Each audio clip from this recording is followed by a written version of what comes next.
Dicen que para ser malvado uno debe ser profundamente inmoral y perverso. Si esa es la definición, entonces estarán de acuerdo que Cassandra Bjork se lleva la corona como la adolescente más malvada, pues tras quedar a cargo de sus abuelos, quienes siempre quisieron lo mejor para ella, ésta les pagaría de la manera más repugnante posible. Wendy y Randall Bjork, de 63 años, vivían en una ciudad llamada Lawrenceville, en el estado de Georgia, Estados Unidos. Eran la pareja perfecta, tenían una familia amorosa y eran muy respetados en su comunidad local. Después de estar casados durante varias décadas, se les consideraba la imagen perfecta de marido y mujer, describiéndoles como unas personas tranquilas, bondadosas y solidarias. Por eso, cuando su hija Amanda pidió ayuda con su problemática hija adolescente, parecía natural que intervinieran y la guiaran. Pero lo que no sabían era que al traer a su nieta a su hogar, sus vidas cambiarían para siempre. Cassandra Bjork, o Cassie como solían llamarla, nació y se crió en Duluth, Georgia. Vivió con su madre Amanda Sterling y su padrastro, y aunque la vida temprana de Cassie no es muy conocida, los lugareños dicen que su infancia fue muy desordenada y tumultuosa. Sin ninguna figura paterna adecuada que la guiara, se convirtió en una niña salvaje, con pocos o ningún tipo de modales. Con tan solo 16 años, la jovencita se vio envuelta en muchos delitos, entre ellos beber siendo menor de edad, fumar, robar sustancias ilícitas, agresión doméstica, faltar a la escuela y huir de casa. Pronto se metió con la llamada gente equivocada, y aunque su madre finalmente se hartó de su comportamiento malcriado, desafortunadamente fue demasiado tarde para cambiar a su hija. Aún así, Amanda llamó a sus padres para ver si podían hacer algo para ayudar a su nieta, y ellos creyeron que sí podrían, por lo que el año 2016, Wendy y Randall solicitaron la custodia de Cassie. Como resultado de ello, la adolescente tuvo que mudarse con sus abuelos, cosa que a ella nunca le agradó, pues no tenía intención de cambiar su estilo de vida o actitud. Estaba acostumbrada a vivir con su madre, donde prácticamente podía salirse con la suya casi en todo sin repercusiones. Al principio, Wendy y Randall mantuvieron la paz y fueron bastante pacientes con ella, tratando de entender que podría llevar un tiempo antes de que se tranquilizara. Sin embargo, lo que tal vez subestimaron fue la terquedad de Cassie y su necesidad de salirse con la suya por cualquier medio necesario, pues una vez que quedó claro que ninguna de las partes se arrodillaría ante la otra, esta tensión terminó por convertirse en una guerra absoluta, por lo que la adolescente abandonó la escuela y comenzó a causar problemas en la nueva zona donde ahora vivía. Según los registros de llamadas policiales, las autoridades tuvieron que acudir a la casa de los abuelos 31 veces entre 2016 y 2017, debido a que 9 de esas llamadas eran de vecinos que a menudo escuchaban gritos y golpes en la casa. Otras 18 fue por Wendy y Randall, que constantemente veían cómo su nieta se escapaba, además de diferentes llamadas por disputas domésticas en las que Cassie se volvía físicamente violenta contra sus abuelos. En una ocasión, Wendy sorprendió a Cassie bebiendo en su habitación, por lo que la abuela se molestó y le gritó, a lo que la adolescente agarró un vaso lleno de agua y se lo lanzó a Wendy rozándole la cara. Esta situación puso muy triste a los abuelos, quienes ya estaban perdiendo las esperanzas de que su nieta cambiara. Lamentablemente, el 1 de abril de 2017 no fue diferente. Una vez más, Cassie se escapó de casa porque tuvo un altercado con sus abuelos, y Wendy hizo una publicación en Facebook desesperada por saber si alguien sabía algo de su nieta. Sin embargo, a partir de ese mensaje no se volvió a saber más de ella. Pasaron 5 días y los hijos de los abuelos comenzaron a preocuparse, porque ninguno de los dos contestaba los mensajes o llamadas telefónicas, así que solicitaron una verificación de bienestar, y cuando los oficiales llegaron a la casa y tocaron la puerta varias veces, nadie respondió, así que decidieron esperar un día más antes de intervenir, pero cuando volvieron al día siguiente todo seguía igual, nadie abría la puerta, hasta que el 8 de abril de 2017 una llamada telefónica informó sobre una agresión en una de las casas del pueblo, pero cuando los agentes llegaron, los atacantes ya no se encontraban en el lugar.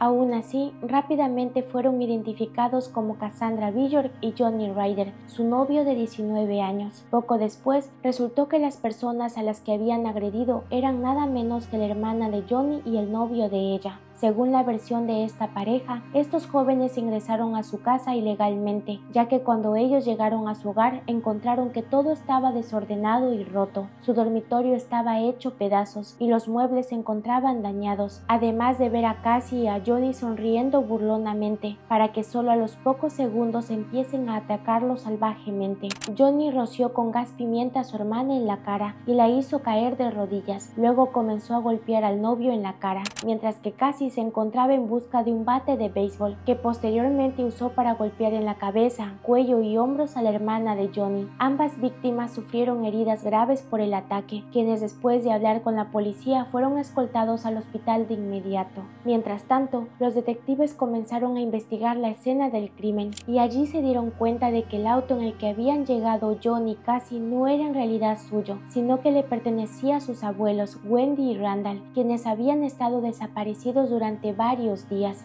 De inmediato los oficiales fueron a la casa de los abuelos y nuevamente tocaron la puerta, pero al ver que otra vez nadie respondía, la derribaron para poder ingresar. Fue entonces cuando un hedor abrumador de descomposición los recibió mientras subían las escaleras hacia el dormitorio principal, que se hizo más fuerte cuando abrieron la puerta, donde finalmente encontraron los de Wendy y Randall sin vida y con evidencia de haber sido atacados de una manera muy violenta. Los ancianos tenían heridas de arma blanca por todo el cuerpo y ambos fueron víctimas de un traumatismo contundente en la cabeza. De repente ahora todo cobraba sentido. Los abuelos estaban desaparecidos porque todo el tiempo siempre estuvieron dentro de su propia casa, donde fueron eliminados a sangre fría. Este descubrimiento conmocionó por completo a la comunidad y, como era de esperar, Johnny y Cassie se convirtieron en los principales sospechosos, quienes por la mañana del día siguiente fueron encontrados en un apartamento de un complejo cercano, pero cuando los oficiales ingresaron al lugar y se dirigieron al baño, se dieron cuenta de que los dos estaban acostados en un charco de su propio líquido rojo, puesto que en lugar de enfrentar a la justicia por sus horribles crímenes, cobardemente habían decidido intentar acabar consigo mismos, cortándose las muñecas con una hoja de afeitar.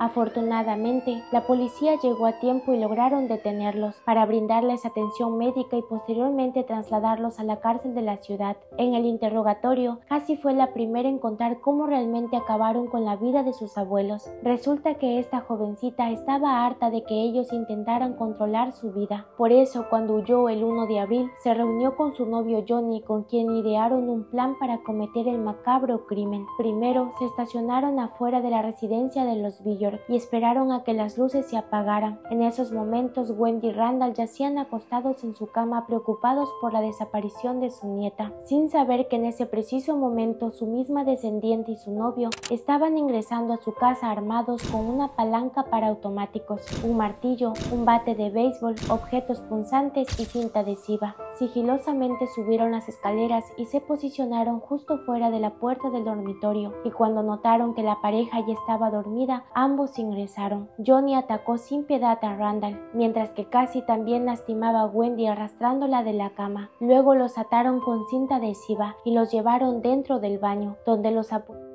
varias veces en el cuerpo y en cuestión de segundos acabaron con sus vidas, para que después de ello sellaran las ventanas y puertas con corcho, desesperados por evitar que el olor llegue a los vecinos. Posteriormente se limpiaron, pidieron comida y se pusieron a conversar de todo lo que habían hecho sin ningún tipo de remordimiento. Y por si fuera poco, al día siguiente organizaron una fiesta en la casa, mientras los abuelos de Cassie estaban sin vida en el piso de arriba. Lamentablemente, los cuerpos de Wendy y Randall permanecieron en su habitación por más de una semana, pero al parecer los abuelos de Cassie, la hermana de Johnny y su novio no fueron las únicas personas a las que estos jóvenes habían querido atacar, dado que ambos también habían planeado quitarle la vida a toda la familia de Johnny y a Amanda, la madre de Cassie. Después de que estos criminales se declararan culpables de los asesinatos de la pareja de ancianos, fueron sentenciados a cadena perpetua, con posibilidad de libertad condicional después de 60 años. El juez que estuvo a cargo de este caso dijo: "Sigo estupefacto por el hecho de que cerraran zonas para asegurarse de que no se notara el olor a descomposición, que organizaran fiestas y pidieran comida china corona con 2 personas a las que le quitaron la vida brutalmente en el piso de arriba. Cuando se les dio la oportunidad de hablar, Johnny parecía estar genuinamente arrepentido y pidió perdón a su familia y a la comunidad. Afirmó que el crimen fue horrible y malvado y dijo que su corazón sabía que merecía el fuego del infierno. Por otro lado, Cassie se quedó callada cuando se le ofreció la oportunidad de hablar y optó por llorar en silencio. No se sabe si por quitarle la vida a sus abuelos o porque pasará prácticamente el resto de su vida en la cárcel, pero debido a la crueldad de sus acciones creo que fue más por la segunda opción. Asimismo, la madre de Cassie dijo que no podía creer lo que había sucedido y jamás imaginó que su hija fuera capaz de hacer algo tan malvado. Lamentablemente, este caso es el claro ejemplo de lo que puede suceder cuando un adolescente toma el camino equivocado y más triste aún cuando arremete contra su propia familia.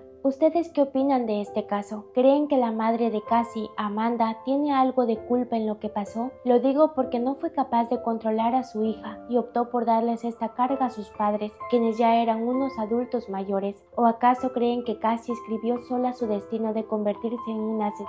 Déjenmelo saber en los comentarios.